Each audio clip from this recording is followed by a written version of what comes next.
My name is John Ethan Hills, and tonight I'm going to be showing you how to make your very own green pea lasagna. Woo! Woo!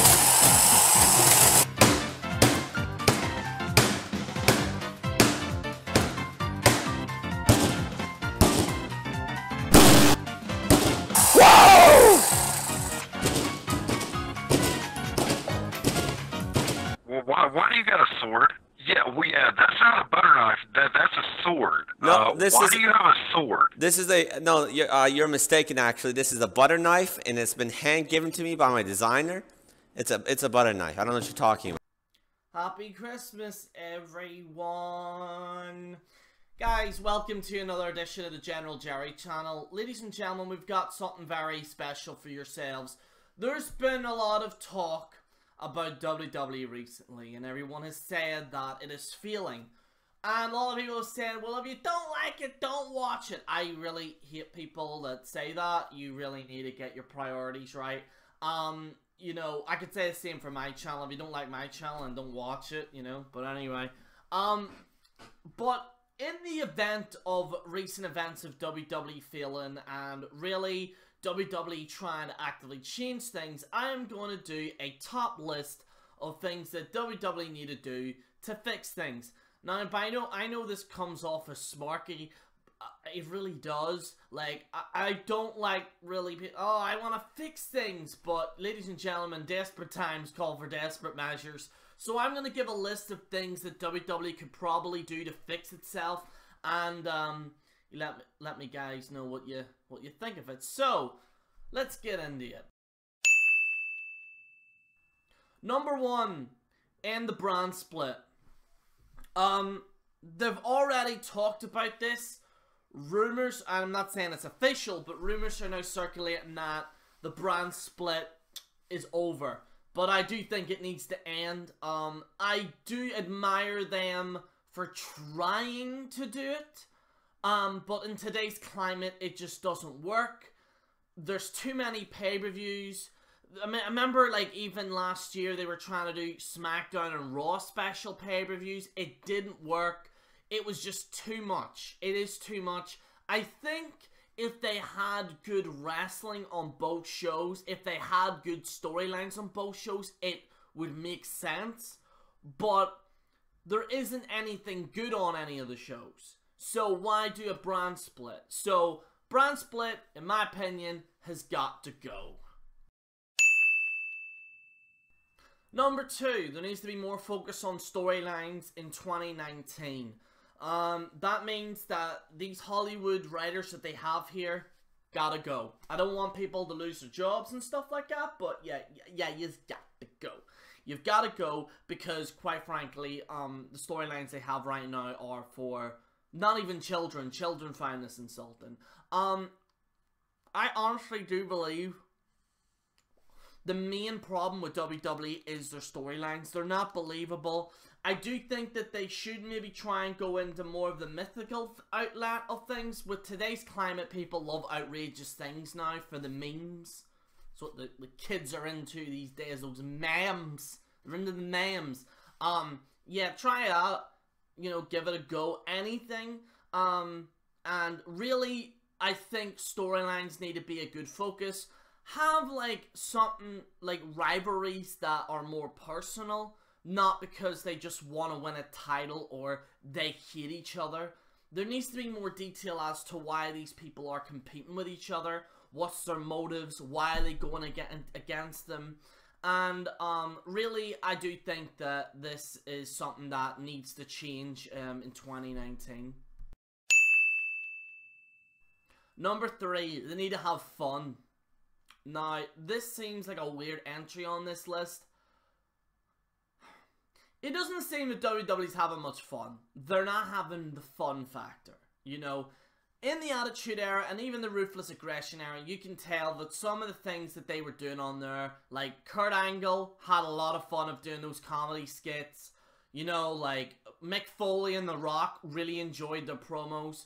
They need to kind of cut the superstars a bit of slack, some of the wrestlers some slack, and have them have more fun. Now, I'm not saying New Day level fun where it's cringy. I mean, just have fun. Like, just have fun with it. Just go with it. I think the problem with WWE is because of this indie thing, they're taking themselves too serious. You know, how can I honestly take someone serious that dresses up as a demon, okay? Like, The Undertaker is a 50-year-old man that dresses up and wakes up from coffins, okay? They're taking it too serious, okay? Like, I know 2008, I remember when The Dark Knight happened, everything was serious, but that was done right, okay?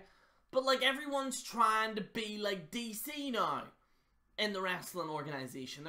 They're being too serious, everything is just way too serious. I think try and have more fun with it, and I think that will shine through for fans, and they'll actually like it. In fact, one of my favorite eras was TNA in 2010, because yes, it was a joke, but it was fun. It was fun. It was actually funny to watch, okay? Even IP, like I was talking to IP the other day, and he says he just watches it to laugh at it. Have more fun with it. Like, joke around, have more fun. It's wrestling. Like, if you do that, that will shine through and people might actually enjoy it. Number 4, a spotlight for content creators. Now, this is like, you can do this if you want. It's up to yourselves.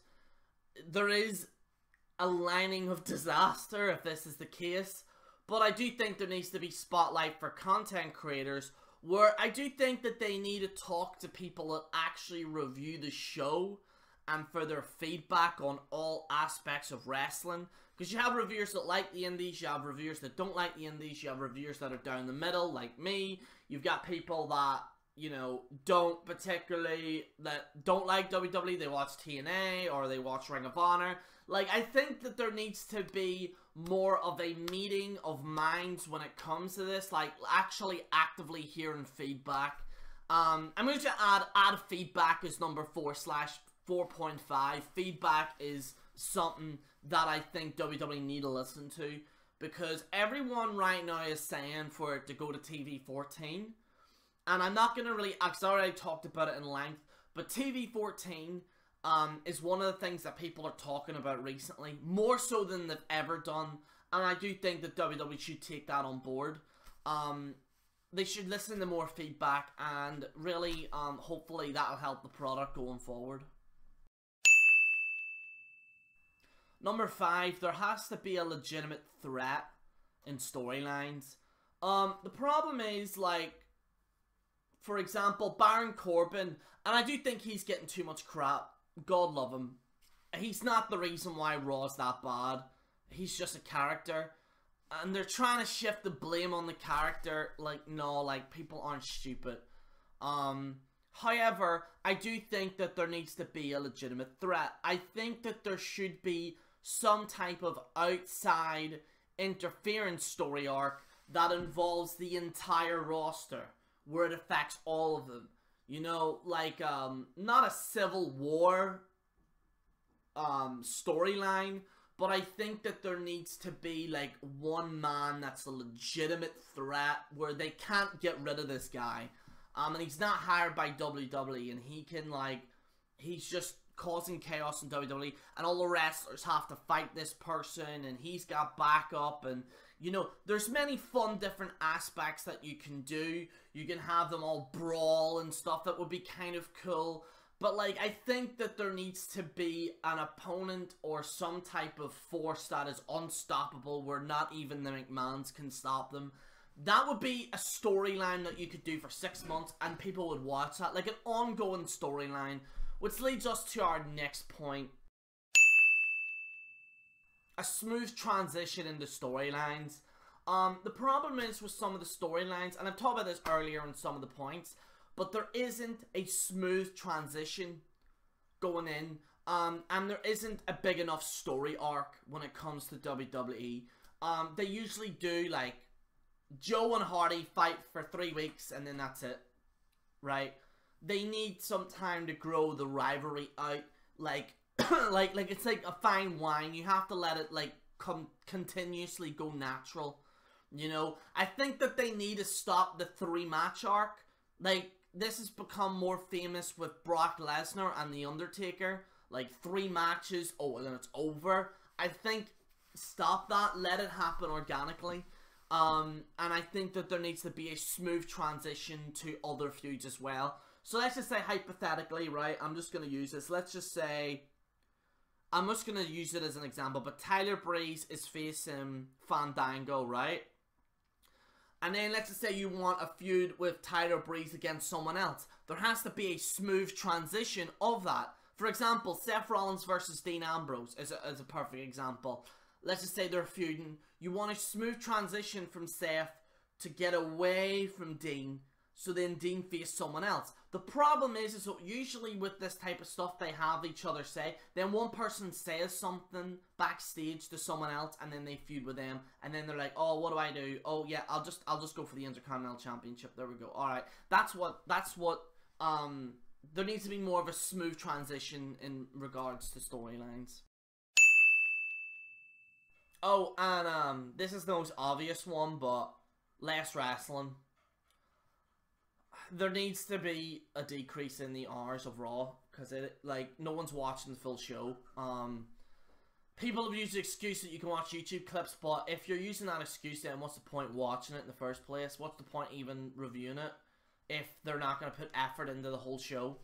There needs to be less hours, and in fact less wrestling, and I think even less pay-per-views. There's too many pay-per-views. Now recently they've stopped this because they went too much last year into it. But I think WrestleMania shouldn't be 6-7 hours, 8 hours. Oh yeah, and get rid of the pre-shows. They serve absolutely nothing. Unless it's a pre-match. See this whole kind of like Renee Young and Booker T and all at the pre-desk. And they're like, what do you think he needs to do to win? Stop that. It's not a sports show. It's wrestling, okay? We watch wrestling to get away from sports, okay? We don't want this ESPN match of the day type crap. Please stop that. This is a major one, and it is actually the top reason why people aren't watching Raw and SmackDown. Guys, I'm gonna tell you this straight. The announce team on both brands are awful. Now, is that because of the people? Maybe. I do think these banned words, like, you can't say belt, and also I seen a clip where Renee Young was like, yay, like that there, and Michael Cole said, no cheering, like, under his breath. Like, no cheering. It was visibly known. He went, no cheering. I think the announce table used to be a factor of fun. The reason why JR and King worked so well was because they had fun doing the show. It was fun. Like, they did it for laughs. Like, hey, one of the best things that Michael Cole ever did was NXT Season 3 with the women. And the reason why that show, despite it being terrible, was good was because Josh Matthews, as much as I think he's a cringe fest, and Michael Cole, who is much of a cringe fest, were allowed to go crazy on that show. And it was so funny. Can we please let the announce team have some type of flexibility? I hear Vince McMahon's on the you have to say this, you have, like, stop that, okay? If you're forcing these people to say things that they don't really mean, it's not going to be authentic. I think, and this also adds into the fun factor, but these announcers need to have more fun. They're watching this show for 3 hours, okay? Let them have fun, okay? Let them say whatever they want to say. Let them just speak out. Also, on the subject of it, some people need to be removed from the announce table. Also, no, you know what? I'm just going to add it as number 10. Here's number 10. No more 3-man announcement team. Now, or women. 3 people shouldn't be covering Raw. It should be 2 people. 2 people can play, you know the old term, three's a crowd? That's pretty much it. a lot of people are over-talking each other. I remember at one point there was 4 people announcing one team. That's including a special guest. Three people announcing the show. No, that's gotta go. Michael Cole and either Corey Graves if you want. And, I don't know. I think, bring back, Matt Striker. I think bring him back. I thought he was actually pretty decent on the announcing team. I do think there needs to be only 2 people to announce a show. 3 people is just way too much. Really, really, way too much. And it's just, they're just over-talking each other, and then they're interrupting each other, and then when somebody says something, it doesn't sound authentic, like, stop that. It sounds like they're actually quite serious, like, stop that. It makes the show look corny, and it makes it look cheap. You ever watch the Google Hangout, where there's like 10 people on the Google Hangout, and they're all talking at once? That's what Raw is right now. It's just people talking over each other. Or the other announcer guy just doesn't talk, and then when they do talk, Michael Cole says, shut up, you. Stop that. Only 2 people, do you announce it? Anyway, guys, hope you enjoyed the video. Let me know if there's any more points that I missed out. But yeah, I don't usually do top 10 videos. I probably won't in the future. I was actually supposed to just do a rant on this, but I thought the way to kind of come across is probably best having a top 10. So, yeah. Anyway, guys, thank you so much for watching. This is General Jerry on the General Jerry channel, signing out.